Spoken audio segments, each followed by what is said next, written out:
Companys, companyes, amics i veïns de l'Alcora, en primer lloc, moltes gràcies a tots els que heu vingut, a tots els de l'Alcora, a tota la gent de la comarca, a la nostra diputada d'ací de les Useres, Dèlia. Avui, socialistes de la comarca, de l'Alcalatet Millars, amb la col·laboració del PSP i PSOE de l'Alcora, celebrem un acte per a reivindicar l'autogovern del País Valencià. Autogovern pel qual molts socialistes van lluitar i que finalment, en 1982, va culminar amb la firma i aprovació de l'Estatut d'Autonomia de la Comunitat Valenciana. Durant aquells temps, els socialistes van tenir que deixar de costat algunes reivindicacions històriques de l'esquerra d'aquesta comunitat, com és el terme País Valencià. Tal volta, una qüestió important, perquè afecta a la nostra identitat de poble, però, sens dubte, una denominació no es podia frustrar el poder gaudir d'una sèrie de competències estatutàries que ben gestionades suposen garantir als ciutadans els serveis públics que es mereixen. El nostre Estatut d'Autonomia, que aquest any celebra 30 anys, ens dona competències en matèria d'educació, serveis socials i sanitat, entre altres moltes que després els nostres companys explicaran. Com he dit abans, polítiques que ben gestionades suposen allò que com a mínim es mereixem tots els ciutadans. Com a secretari general de l'agrupació local, m'agradaria explicar breument com ens afecta al poble de l'Alcora la deixadesa d'aquestes polítiques per part del govern de la Generalitat Valenciana. En primer lloc, l'educació. Com tots sabeu, a l'Alcora fa més de 10 anys que els joves tenen que estudiar durant una etapa de la seva vida en barracons.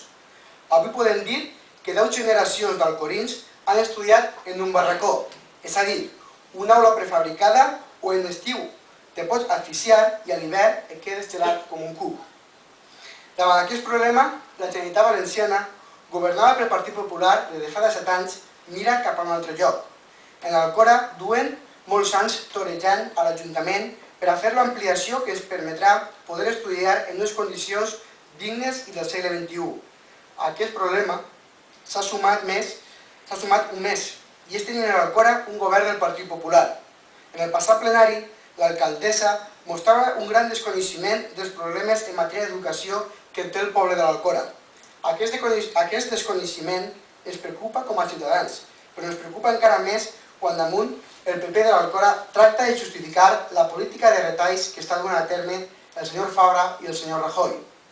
La dreta, una vegada més, vol que els fills dels obrers no puguin estudiar i que tan sols els fills dels rics tinguin el dret i l'oportunitat de poder cursar una carrera universitària. Front a això, els socialistes diem no. I no tan sols diem no, sinó que damunt anem a defensar en totes les administracions públiques la pervivència de l'escola pública i de qualitat. Per aquest motiu, els socialistes de l'Alcora varen proposar que es destinaren 50.000 euros dels recursos econòmics de l'Ajuntament per ajudar a les famílies de la localitat que més ho necessiten, per tal que ningú xiquet i xiqueta d'aquest poble es quede sense llibre de text degut a la crisi econòmica.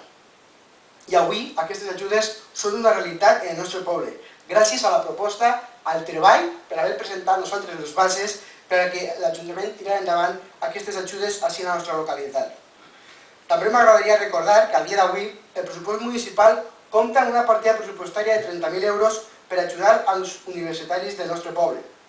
El govern del Partit Popular ha incrementat les taxes universitàries de manera desorbitada i per aquest motiu és pel que van exigir, també des del grup municipal socialista, destinar 30.000 euros per ajudar i garantir que cap jove de l'Alcora es quede sense poder anar a la universitat per culpa de la política que des de fa uns mesos està duent a terme el Partit Popular. A dia d'avui, i després de fa 2 mesos que els socialistes van presentar una proposta per a regular aquestes ajudes, la veritat és que l'equip de govern encara no ha prestat cap tipus d'interès per tal de garantir i d'impulsar aquestes ajudes que, com vos dic, estan des del mes de juny pressupostades en el pressupost municipal. Sabeu que un pressupost, quan s'acabi l'any, s'ha acabat, i estem en el mes d'octubre, no volem ser alarmistes, però tot pareix que o tornem a presentar una moció del Pleno per a obligar que les bases que nosaltres vam presentar siguen les que se fiquen en funcionament o possiblement acabi l'any, estiguen els 30.000 euros pressupostats i ningú universitari d'ací del nostre poble es pugui beneficiar. I tot això si algú s'ha pogut quedar pel camí perquè no pugui fer front ja a l'increment de les taxes universitàries. Però tranquils que quan estigui a disposició de la gent la veurem Ho veurem tots els dies a l'alcaldessa dels diaris com si fos la que més li preocupa aquesta situació. Un altre problema que pot sorgir en matèria d'educació a curt termini és la permanència de l'Escola Superior de Ceràmica. Sabem que cada any hi ha més alumnes en aquesta escola i amb la política de retalls que està duent el Partit Popular ens preocupa i molt la situació de la nostra Escola Superior de Ceràmica. Des del PSPB ja hem dut a terme una sèrie de propostes per tal d'apostar i impulsar aquestes magnífiques instal·lacions que tenim en la nostra localitat. Hem proposat, en primer lloc, que es millore el servei de transport públic de l'Alcora i que no es limite solament les rutes de l'Alcora a Castelló, que es puguin habilitar més traçats, com per exemple des de Vila-real o Onda. Millorant aquest aspecte, estem obrint la possibilitat que més persones puguin vindre a estudiar a l'Escola de Ceràmica, sense l'obligació de tenir que tindre carnet de conduir i vehicle propi. Una altra proposta que hem llançat és l'ampliació de titulacions en aquest centre educatiu, la possibilitat d'implantar el batxillerat d'arts i tecnològic, així com cicles de grau mitjà i superior, orientats amb el món de les arts.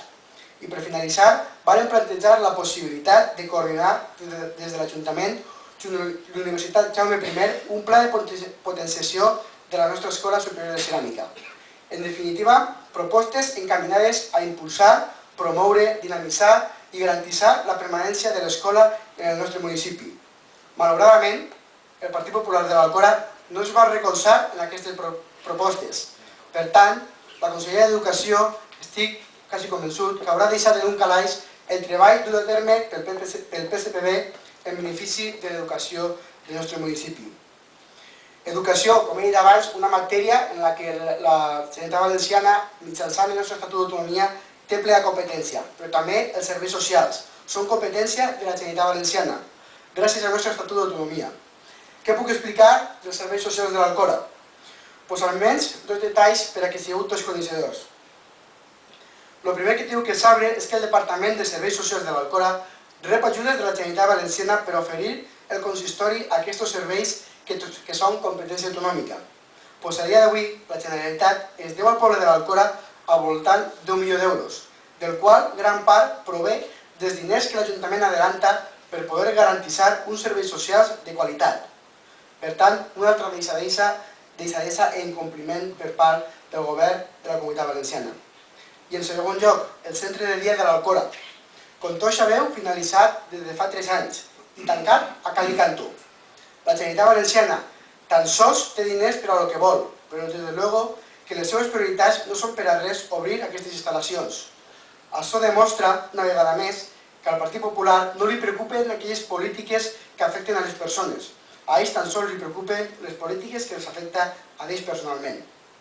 Com podeu veure, tenim un govern autonòmic que està acabat, que tan sols té per lo vist un objectiu, acabar amb l'estat social que l'Estatut d'Autonomia es dona competència per exercir. A més, a l'Alcora tenim un govern municipal que cada dia que passa ens destapa una mentida més. En l'últim plenari, l'alcaldessa ja va dir que un tercer institut era impossible, quan ells ho van prometre en el seu programa electoral. Fa 6 mesos, els socialistes van demanar saber els diners que costaria posar en funcionament el centre de dia de la nostra localitat. A dia d'avui no ens han contestat, a pesar de que en el programa electoral de la senyora Mallol deia que l'Ajuntament gestionaria i el posaria en funcionament. Per tant, tenim un govern autonòmic que no exerceix les seves competències. I damunt, com a malson, tenim a l'Alcora una alcaldessa que cada dia que passa es va desgranant les mentides del seu programa electoral. Rajoy ens ha enganyat en tot, però el PP de l'Alcora també en quasi tot. Dic quasi tot perquè tan sols està donant a terme allò que és per ajudar i beneficiar a l'Església. En definitiva, està clar que a aquests dirigents polítics no els caurà la cara de vergonya per les mentides que estan dient als ciutadans, ja que és la seva manera de ser i la seva manera d'actuar. Però fins que els socialistes recuperem la gestió de les institucions per tal d'ajudar i garantir un repartiment més just dels recursos econòmics, estarem defensant que l'autogovern és positiu, que l'Estatut és positiu, que un estat més federal és possible i que el problema actual de la Comunitat Valenciana ni té res a veure en l'autogovern ni té res a veure en el nostre estatut. Simplement hi ha 5 responsables, que és Zaplana, Olivas, Camps, Fabra i Rajoy. Per tant, companys i companyes, moltes gràcies, endavant, salut i república.